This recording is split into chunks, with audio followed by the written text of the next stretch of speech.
Christopher Wylie is a Canadian data analyst turned whistleblower. Last year, he sensationally exposed the misuse of Facebook data by Cambridge Analytica, a consulting firm he helped create before quitting in 2014.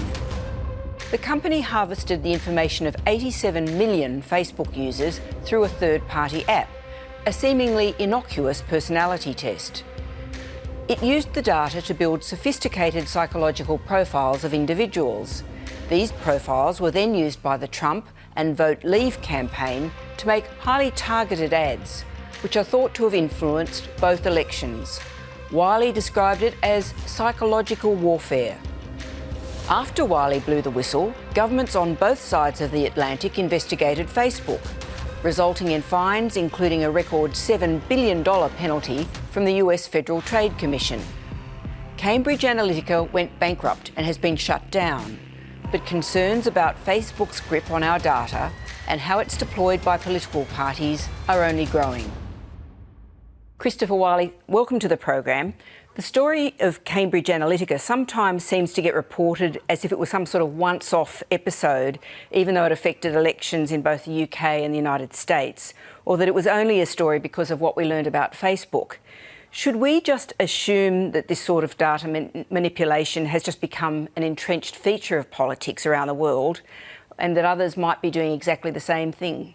Well, the first thing that I would say is that, although the most amount of attention went to what happened in the United States and in Brexit, Cambridge Analytica and its predecessor SCL Group worked in countries all around the world, particularly in the developing world, to manipulate elections for their clients.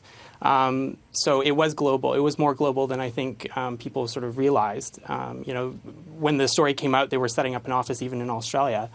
But to say, should we just accept that manipulation is a part of elections now, I think is to say we should be giving up. And so I think it's important for people to start to understand that, social media, although it has really cool features and it can be fun, it is a potential risk in terms of, undermining some of the political discourse that we have, particularly when it comes to, manipulation, disinformation and propaganda. Well, you've given some evidence to inquiries about this. We're a year on from the scandal. Do you believe that the lessons have been learnt and that regulators will actually step in and do something about this? The first step to solving any problem is to at least be talking about it. So I think that's where we're at. We're at step one. We're recognizing the problem and we're talking about it. In terms of legislative action, I haven't seen much yet. But that doesn't mean that I'm not hopeful. I do hope that there will be more rules put in place and where we start to look at the technology sector in the same way that we look at lots of other sectors where safety and consumer rights come first. You've said that your journey as a whistleblower has also been a journey in understanding institutional failure and that our governments are not equipped to handle this. Are you saying governments have not been good at handling it, or is it systemically something that they just can't do? The thing that makes the internet brilliant is also the insidious problem, which is that it's international, right? And so, how do you create a framework for regulatory action when you have companies all around the world all playing a part, whether good or bad, on the internet? I just think that we have to be frank and recognize that there is a serious problem, that countries are not equipped to handle complex tech crime or complex data crime, and there are not sufficient regulatory frameworks to handle the amount of power that companies like Facebook have, particularly in the United States. Well, given all of those problems, does that make the need to protect whistleblowers even greater?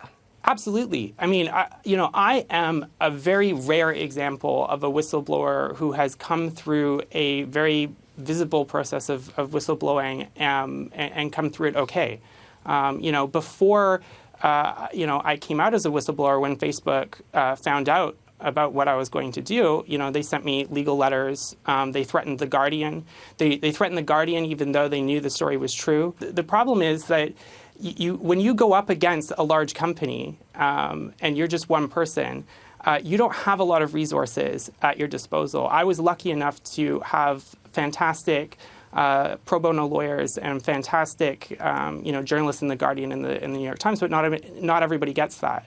And if I had succumbed to the very real pressure that Facebook put on me, the story wouldn't have come out. What's your biggest fear for our data? Is it something that can be protected, or are we just fooling ourselves to believe this?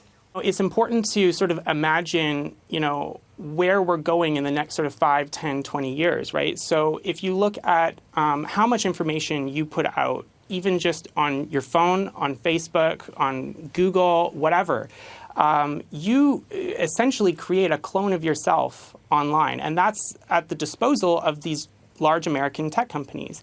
But when we start to, augment our environment with thinking machines that make decisions about us, that make decisions for us, right? There's a real risk that we start to lose and erode the, fundamental agency that makes us free.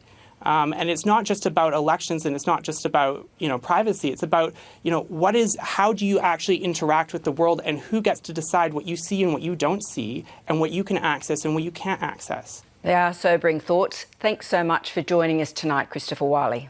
Thank you for having me.